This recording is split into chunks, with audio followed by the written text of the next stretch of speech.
우리가 지금 다윗의 길, 여로보암의 길이란 주제로 말씀을 전하고 있습니다. 지난주 주인공이 누구였냐면 므낫세였어요. 므낫세는 누구의 아들이라고요? 히스기야의 아들. 하나님께 열심을 가지고 있었던 히스기야라는 왕을 아버지로 두고 있던 므낫세는 그 아버지의 신앙의 우수한 면모를 담기보단 므낫세 왕은 아버지의 그 훌륭한 신앙 면모보단 죄를 짓는 데 더 빠르게 악행을 많이 했다 그랬습니다. 사람이 선한 것은 담기가 힘겹고 악한 것은 담기가 매우 빠릅니다. 므낫세 왕이 감사하게도 아버지의 신앙적인 좋은 것은 따라가지 못했지만 진짜 아버지 되신 누구? 하나님 아버지께서 므낫세에게 개입을 하시는 순간 므낫세에게 무엇이 찾아왔다고요? 환난이 찾아왔어요. 므낫세에게 환난이 찾아오는 순간 므낫세는 하나님 앞에 어떻게 했다고요? 크게 겸손하여 무릎을 꿇고 기도하며 간구하고 애통하니 므낫세라는 왕이 드디어 여호와만이 하나님이시구나라는 것을 발견하게 되었습니다. 왜 므낫세가 악행을 하는 왕으로 처음에는 그렇게 세워졌을까? 이 질문에 대해서 지지난주에 답변을 드리기를 히스기야라는 왕은 아들 세대의 믿음을 준비하지 못했다 그랬어요. 히스기야에게 하나님의 재앙의 말씀이 예언될 때 히스기야가 어떻게 그것을 받아들였냐면 어이구 내 시대에 평안하면 좋소이다. 내 다음 때에 포로로 잡혀가든 내 다음 때에 재앙이 일어나든 그건 나랑 상관없습니다. 듣기에 좋습니다. 히스기야가 그랬다 그랬어요. 그러더니 정말 므낫세가 바벨론으로 끌려가게 되는 끔찍한 일을 경험하고 나서야 하나님을 발견하게 됩니다. 그리고 나서 므낫세도 그의 삶을 다하고 무덤에 장사가 되니 므낫세의 아들 이름, 오늘의 주인공 누구 같아요? 아몬이라는 왕입니다. 그런데 아몬이라는 왕은 몇 년간 다스렸다고 기록되어 있어요? 아유, 너무나 짧죠. 단 2년밖에 왕위에 있지 못했어요. 늦게 왕이 된 것도 아닌데 몇 살에 왕이 됐어요? 22살에. 그러면 단 24년을 살았다는 건데 좀 이상하잖아요. 이유가 뭐냐면 아몬의 아버지가 누구예요? 므낫세. 므낫세는 그의 아버지 히스기야의 선한 면모를 담지 못했지만 진정한 영혼의 아버지 하나님께서 개입해 주시니 회개하고 돌아왔어요. 근데 므낫세의 아들 아몬이 아버지가 회개하고 돌아온 부분을 담기보단 악행을 했던 것을 다 닮아버린 거예요. 어느 정도로 끔찍을 했냐면 아몬 왕의 신하들조차 왕을 가만둘 수 없을 정도로 심각했던 거예요. 그러면 아몬 왕도 이제 하나님이 개입하셔서 환난이 있고 겸손하게 간구하면 회복될 기회가 있어야 되잖아요. 그런데 아몬 왕은 아버지 므낫세의 그 겸손함을 배우질 못했어요. 노란 글씨 읽어보겠습니다. 그의 아버지 므낫세가 스스로 겸손한 같이 여호와 앞에서 스스로 겸손하지 아니하고 더욱 범죄를 하더니 아몬 왕의 왕위에 있었던 연수가 몇 년이라고요? 단 2년. 이유를 찾아보니까 아몬 왕도 악한 왕, 므낫세도 악한 왕, 다 악한 왕인데 므낫세는 감사하게도 환난이 찾아올 때 하나님 앞에 겸손함을 찾았어요. 아몬 왕은 뭘 찾지 않다고요? 겸손을 찾지 않았다. 아버지 므낫세가 그럼에도 불구하고 겸손함 같이 하나님 앞에서 무릎 꿇고 간구하는 모습을 보이지 않으니 누가 왕을 죽여요? 그의 신하가 반역을 해버리는 거예요. 쿠데타가 일어나서 궁중에서 궁궐에서 왕을 죽여버립니다. 그래서 단 왕위에 있던 연수가 2년밖에 되지 않아요. 이런 분위기는 보통 어디에서 찾아볼 수 있었냐면 북이스라엘 왕조에서 자주 보던 상황입니다. 북이스라엘 왕들 중에 아들 때에 단 2년밖에 못 이어가다가 즉시로 죽은 왕들이 여러 왕들이 있죠. 더 나아가서 북이스라엘 마지막 왕조의 끝자락에 가서는 그런 일이 여러 번 반복되고요. 이제 남유다 다윗의 길을 걸어야 되는 남유다 왕 안에도 이러한 일이 발생했습니다. 아몬이 2년밖에 왕위에 못 있었는데 그가 만약에 하나님 앞에 겸손하여 무릎 꿇었다면 하나님은 기회를 분명히 주십니다. 하나님은 자비하신 하나님이세요.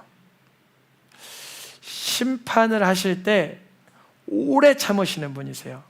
베드로 사도가 얘기했던 것처럼 우리가 죄를 범하고 세상에 악행을 하는 가운데도 하나님은 먼저 기다려주세요. 그러니 하나님이 계시다면 저렇게 악한 자가 있을 수가 있느냐? 그럴 수 있죠. 하나님은 자비하시기 때문에 기다리시는 겁니다. 아몬 왕은 하나님의 그 기다림을 알지 못하고 겸손하지 못하고 더욱 범죄하기를 일삼으니 왕이 신하에게 죽고, 그러면 그 왕을 암살한 신하들은 참 의로워서 그럴 수 있었을까요? 그것이 또 아니죠. 하나님은 또 그 신하들은 백성들을 통해서 죽임당하도록 허락하십니다. 그래서 누가 왕이 돼요? 요시야라는 왕이 므낫세의 아들 아몬을 이어서 왕으로 세워지게 됩니다. 계보를 살짝 보면 이렇게 돼 있어요. 13대 왕이 누구라고요? 히스기야 왕. 처음에는 아수르를 물리치고 자기의 질병에서도 나았고 이사야를 찾아서 하나님의 회복을 경험했던 왕이지만 다음 세대를 준비하지 못한 왕. 므낫세는 준비되지 못한 왕이기 때문에 죄로 시작했지만 회개해서 겸손하게 하나님을 알아뵌 왕. 아몬은 아버지에게 하나님을 배우지 못하여 2년 만에 암살당한 왕. 이제 어떤 왕의 시대로 도래했어요? 요시야 왕이라는 16대 왕으로 돌입을 했는데 16대 왕 요시야 왕을 남유다의 끝으로 봅니다. 이유는 뭐냐면 원래는 누가 끝이에요? 20대 왕 시드기야가 끝이긴 끝인데 왜 시드기야를 끝으로 안 보냐면 시드기야도 바벨론이 세우고 여호야긴도 애굽이 세운 왕이기 때문에 하나님의 이 왕들의 남유다의 왕들의 계보를 요시야 때를 거의 끝자락으로 봅니다.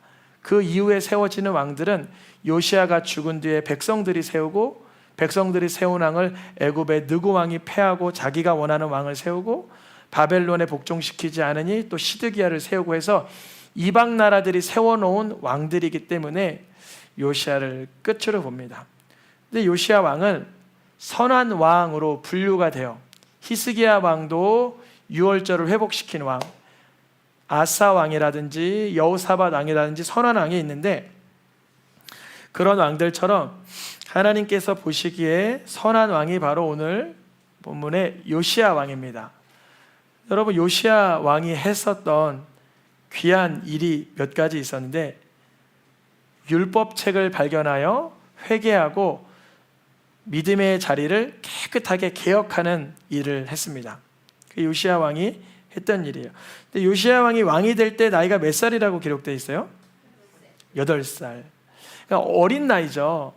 왜 어린 나이에 등극할 수밖에 없었을까요? 아버지가 맞아요. 암살당했으니까 쿠데타로 인해서 갑자기 세워졌기 때문에 어렸어요. 그래서 뭐 사람들이 별로 이렇게 위협을 느낄 것도 없었겠죠. 어린아이니까 잘 이렇게 구슬리면 되겠다 생각을 했을 것 같아요. 8살이니까 뭐 그런 위력이 느껴지지 않잖아요. 근데 요시야가 왕위에 오를 때에 8세였지만 8살밖에 되지 않았지만 그가 하나님 보시기에 여로보암의 길을 걸었어요? 다윗의 길을 걸었어요? 맞아요. 다윗의 길을 걸었어요. 다윗의 길을 걸었다는 건 뭐냐면 하나님의 말씀으로 인하여 자기 자신을 조명받았다는 거예요. 자기 자신을 들여다보고 하나님께 회개하며 돌이키는 삶을 살았다는 것입니다. 이 요시야가 8살에 왕이 되었지만 그가 왕위에 있은 지 8년 만에, 그러면 몇 살이죠? 왕위에 있은 지 8년이면? 맞아요. 16살. 오늘 특송한 우리 정동환 학생이 17살. 아마 만으로 하면 비슷할 것 같네요. 왕위에 있은 지 8년 만에, 그러니까 16살이 됐을 때 다윗의 하나님을 비로소 찾았다. 의미하는 바가 크죠. 아몬 왕이 찾았던 하나님은 북이스라엘의 아합의 하나님, 므낫세가 쫓았던 문화도 북이스라엘의 아합의 계보에서 흘러오는 그런 세상 우상의 그런 세상 신들을 찾았죠. 근데 요시야 왕은 16살이 됐을 때 다윗의 하나님을 찾았다라고 기록되어 있습니다. 다윗의 하나님을 찾았다는 것은 인격적인 하나님을 요시야가 경험했다는 거예요. 하나님의 말씀을 통하여 자기 자신을 애통하게 됐다는 것입니다. 근데 요시야 왕이 건강하게 자라가고 있습니다. 그리고 왕위에 있은 지 몇 년에? 제 12년. 그럼 몇 살이죠? 8살에다가 12년을 더하면 20살에 열심을 품고 했던 일이 뭐예요? 아버지 아몬 왕이 만들어 놓은 우상을 제거하기 수고했습니다. 여러분, 어떤 가정마다 예수님을 처음 믿는 그 사람은 그 집안에 쌓여있는 우상의 흐름들을 제거해야 돼요. 그래서 뭐 술단지, 아니면 도박 문화, 반문화, 물질 만능주의, 세속적인 성향, 이런 게 다 뭐예요? 성경적으로는 다 우상이에요. 이 요시야 왕이 20살이 돼서는 비로소 알게 된 것 같아요. 아버지가 만들어 놓은 이 유물들은 잘못된 것이구나. 산당은 없애야 되고 목상은 부셔야 되고 우상들은 태워야 되는구나. 이걸 발견했어요. 저도 예수님을 19살에 인격적으로 만나고 내 삶 속에 제거해야 되는 것들이 여럿 있는 걸 알고 오늘날까지도 날마다 우상들을 제거하고 나를 하나님 앞에 온전히 드리기 위해 애를 씁니다. 우리 성도님들도 요시야 왕이 했던 것처럼 우상들이 제거되는 축복이 임하길 축복합니다. 요시야 왕이 왕위에 있은 지 18째 해, 18째 해면 몇 살이에요? 26세 되니까 우상들은 제거하고 이제 예배당을 깨끗이 하려고 했어요. 바로 그때였어요. 그때 그 예배당을 깨끗이 수리하다가 뭔가 발견했는데 읽어보겠습니다. 내가 여호와의 성전에서 율법책을 발견하였노라. 우상을 제거하고 성전을 깨끗이 하려다 보니까 그곳에서 오랫동안 읽지 않고 건들지 않았던 율법책을 발견했어요. 이게 뭐 신명기냐, 모세오경 가운데 어떤 부분이냐, 뭐 주석에 보니까 글들이 있는데 어찌됐건 하나님의 말씀이에요. 하나님의 거룩한 말씀. 하나님의 뜻대로 살지 아니하면 재앙과 저주가 임하고 하나님의 말씀 가운데 순종하면 복이 임한다는 그러한 말씀이었어요. 이 말씀을 왕에게 읽어주고 있는 거예요. 왕이여, 우리가 우상을 제거하고 성전을 깨끗이 하다 보니까 하나님의 말씀이 발견됐습니다. 이 말씀을 읽어드리겠습니다 했어요. 왕이 그 말씀을 듣고 곧 무엇을 했다 그래요? 그의 옷을 찢으니라. 저도 이렇게 하나님의 말씀을 듣다가 이렇게 매너 있는 자세로 들을 때도 있지만 때로는 그 말씀이 나를 너무나 이렇게 통증 있게 하기 때문에 내 심령을 부여잡고 고꾸라질 때가 있어요. 바로 요시야 왕이 지금 그랬던 거예요. 이 모습을 보신 하나님의 마음이 너무 기쁘셨어요. 우상을 제거하는 것도 물론 하나님 기뻐하시는 일이고 성전을 깨끗이 하는 것도 하나님 기뻐하시는 일인데, 하나님 가장 기뻐하는 일이 무엇인가 보니까 하나님의 말씀을 들을 때 자기를 치며 하나님 앞에 애통하는 그 심령을 너무 기뻐하셨어요. 하나님께서 복을 주시는데 어떤 복을 주시냐면, 노란 글씨만 읽어보겠습니다. 좀 작게 표기돼서 안 보일 수도 있지만 읽어보겠습니다. 내가 듣고 마음이 부드러워져서 여호와 앞 곧 내 앞에서 겸비하여 옷을 찢고 통곡하였으므로. 그 다음 주신 복이 뭘까요? 평안히 묘실로 들어가게 하리니 내가 이곳에 내리는 모든 재앙을 내 눈이 보지 못하리라 하셨느니라. 하나님은 요시야 왕 때에 요시야의 열심을 보시고 너무 기쁘셨지만 뒷구절을 보면 어떻게 기록되어 있냐면, 그래도 므낫세가 뿌려놓은 죄악으로 인하여서 하나님의 진노가 돌이켜지지는 않았다라고 기록되어 있어요. 므낫세는 분명 회개하여서 하나님을 인격적으로 만났을 것이에요. 그러나 그가 인격적으로 하나님을 만나기 전에 뿌려놓았던 죄악의 씨앗들은 너무나 커다랗게 연그러졌어요. 그러면 므낫세 때문에 그 백성들이 다 망하는 게 말이 되냐? 말이 안 될 것 같기도 하지만 아담의 죄악으로 인하여 오늘날 우리까지도 죄악의 뼈저린 고통 가운데 있는 걸 보면 우리는 공감할 수 있고, 그러나 말씀은 죄만 그렇게 역사하는 것이 아니라 생명과 은혜도 동일하게 역사한다. 아담 한 사람으로 인하여 죄악이 뿌려진 것처럼 예수님 한 사람으로 인하여 그 핏값으로 인해서 생명이 뿌려지고 하고 계신 줄 믿습니다. 므낫세로 인하여서 이 재앙은 거둘 수가 없게 되었습니다. 그래서 요시야에게 주신 복은 뭐냐면, 너가 살아있는 동안은 재앙은 안 일으킬게, 그렇게 복을 주시는 거예요. 이때 요시야가 이후로 했던 행동이 뭐냐 보니까 더욱 열심히 유월절을 회복시키고 말씀대로 살려고 사람들을 불러놓아 하나님의 말씀에 귀를 기울여라 이렇게 수고합니다.